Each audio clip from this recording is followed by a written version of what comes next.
5월 18일 수요일입니다. 오늘은 5.18 민주화 운동이 있는 날입니다.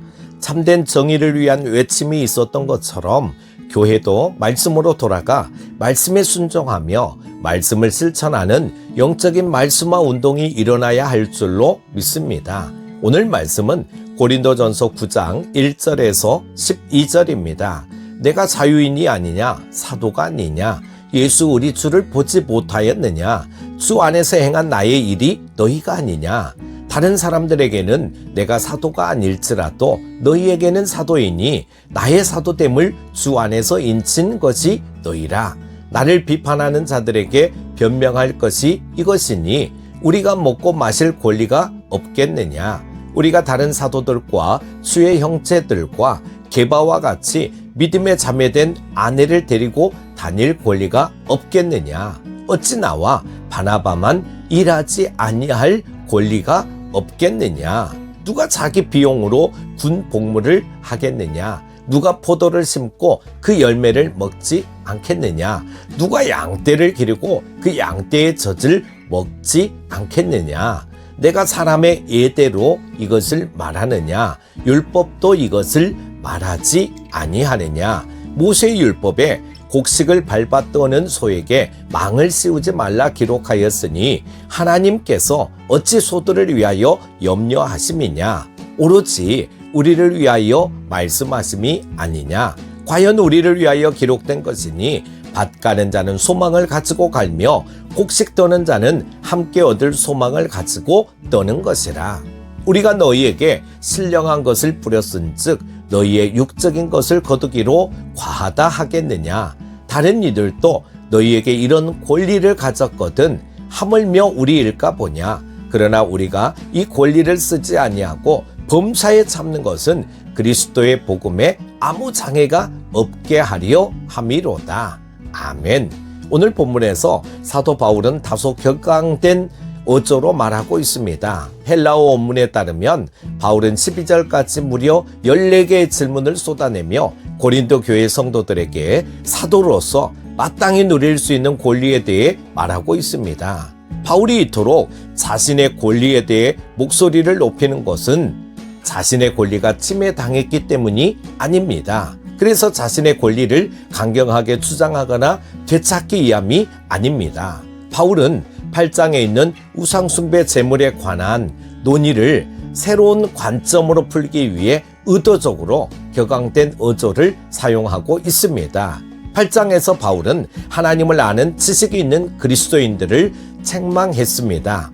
어제 살펴본 것처럼 고린도는 도시 중심에 신전이 자리하고 있는 우상숭배의 도시였습니다. 고린도의 시장에는 자연히 신전에서 바쳐진 고기가 유통되었고 그래서 고기를 먹는다는 건 우상의 제물을 먹는 것이었습니다. 그러나 일부 그리스도인들은 우상의 제물을 먹는 것이 아무것도 아님을 알고 있었고 거기에 대해 거리낌이 없었습니다. 그들은 그리스도인으로서 자유를 마음껏 누렸습니다. 그렇게 할 수 있는 것이 곧 성숙한 그리스도인의 모습이라고 믿었습니다. 바울은 이러한 지식층의 그리스도인들에게 그리고 스스로 성숙한 신자라고 생각하는 그리스도인들에게 질문들을 쏟아내며 그들을 질타하고 있습니다. 누가 자기 비용으로 군 복무를 하겠느냐? 누가 포도를 심고 그 열매를 먹지 않겠느냐? 누가 양떼를 기르고 그 양떼의 젖을 먹지 않겠느냐? 바울이 질문을 쏟아내는 첫 번째 의도는 복음을 전하는 사도로서 합당한 사례를 받아야 할 권리에 관한 것이었습니다. 바울은 자신의 사도직을 군인과 농부, 목자에 비유하여 자신은 마땅히 사례를 받을 권리가 있음을 강변합니다. 이러한 바울의 권리 요구는 매우 타당합니다. 이 앞서 바울은 내가 자유인이 아니냐, 사도가 아니냐고 질문하면서 자유를 마땅히 누려야 한다고 생각하는 고린도 교회 성도들에게 자신은 더욱 그렇게 할 수 있는 입장에 있음을 강조하고 있습니다. 그러나 바울은 6절 이하의 질문들을 통해 자신은 심지어 율법에서 명시하고 있는 내용조차 고린도 교회의 그리스도인들에게 요구하고 있지 않음을 넌지시 표현하고 있습니다. 모세의 율법에 곡식을 밟아 떠는 소에게 망을 씌우지 말라 기록하였으니 하나님께서 어찌 소들을 위하여 염려하심이냐 오로지 우리를 위하여 말씀하심이 아니냐 과연 우리를 위하여 기록된 것이니 밭 가는 자는 소망을 가지고 갈며 곡식 떠는 자는 함께 얻을 소망을 가지고 떠는 것이라. 소에게 망을 씌우지 말라는 구절은 신명기 25장 4절의 내용입니다. 유대사에서 소는 밭을 갈거나 추수 때 타작기를 끄는 일에 사용되었습니다. 이때 이집트를 비롯한 고대 근동 지방에서는 소의 입에 망을 씌워 타작하는 동안 소가 곡식을 먹지 못하게 하는 일이 들어 있었습니다. 하지만 하나님께서는 그렇게 하지 말고 일하는 소가 자신의 몫을 먹을 수 있도록 배려하라고 하셨습니다. 여기서 바울은 하나님께서 어찌 소들을 위하여 염려하심이냐라고 반문합니다. 바울은 이 구절에서 내포된 율법의 정신이 무엇인가를 상기시켜주고 있는 것입니다. 곡식을 타작하는 짐승조차 자신의 삭슬 받는 것이 마땅하다면 그보다 귀한 사람은 어떻겠느냐는 말입니다. 우리가 너희에게 신령한 것을 뿌렸은즉 너희의 육적인 것을 거두기로 과하다 하겠느냐. 이것이 바울의 결론입니다. 영적인 것을 심는 자들에게 육적인 보상, 즉 물질적인 대가가 주어지는 것은 결코 지나친 일이 아니라는 말입니다. 우상 숭배에 사용된 재물을 거리낌 없이 먹으며 그리스도인의 자유를 마음껏 누리고자 했던 사람들에게 바울은 자신의 권리가 무엇인지를 치밀한 논리적 질문을 통해 드러내고 있습니다. 그러나 바울은 자신의 권리를 요구하고 있지 않습니다. 오히려 자신이 마땅히 누려야 할 권리를 스스로 포기했음을 밝혔습니다. 다른 이들도 너희에게 이런 권리를 가졌거든 하물며 우리일까 보냐. 그러나 우리가 이 권리를 쓰지 아니하고 범사에 잡는 것은 그리스도의 복음에 아무 장애가 없게 하려 함이로다. 권리로 번역된 헬라어 명사 엑수시아는 권위를 의미하기도 하고 힘을 의미하기도 합니다. 그래서 신약 성경에서는 가끔 권세로도 번역되는 단어입니다. 바울은 이 단어를 참는다로 번역된 동사 스테고와 함께 사용하고 있습니다. 스테고는 지붕을 의미하는 스테게라는 단어에서 비롯되었습니다. 즉 스테고는 지붕을 덮는다, 그래서 덮어두다, 침묵하다는 의미입니다.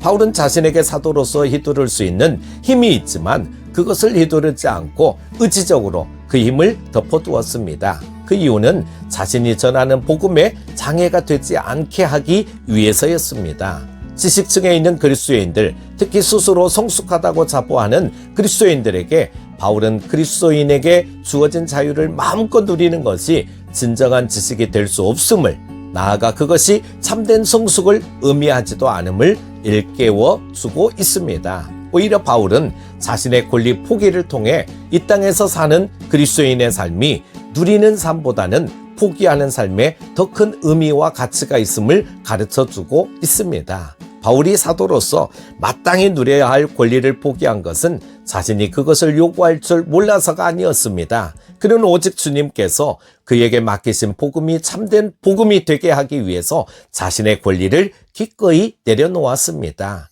우리가 사는 이 시대에 많은 그리스도인들이 있지만 그리스도인이 많아질수록 복음의 가치가 떨어지고 기독교가 욕을 듣는 이유는 우리 그리스도인들이 이 땅에 사는 동안 그리스도인의 힘과 권리를 누리려고 하기 때문입니다. 그렇기에 사랑하는 여러분들, 힘과 권리를 누리기 위해 우리에게 주어진 것이 아님을 기억하십시다. 우리에게 힘이 있다면, 우리에게 권리가 있다면 그것으로 연약한 지체들을 도우고 섬기기 위한 도구로 삼으십시다. 이것이 그리스도를 아는 올바른 지식이며 참된 성숙입니다. 오늘 하루도 진정 주님을 사랑하고 이웃을 사랑하는 복된 하루 되시기를 축복합니다. 오늘도 승리하십시오. 기도하겠습니다. 하나님 아버지 감사합니다. 아버지 하나님, 오늘 우리에게 참되고 바른 지식이 있어도 우리가 이웃을 배려하고 성도를 배려하고 아버지 하나님, 오늘 우리가 이처럼 그리스도를 진정 사랑하는 자의 모습으로 살아갈 수 있도록 인도하여 주시옵소서. 오늘도 함께하여 주시고 오늘도 아버지 하나님 앞에 참된 순종의 삶을 살아가게 하여 주시옵소서. 예수님의 이름으로 기도합니다. 아멘, 아멘.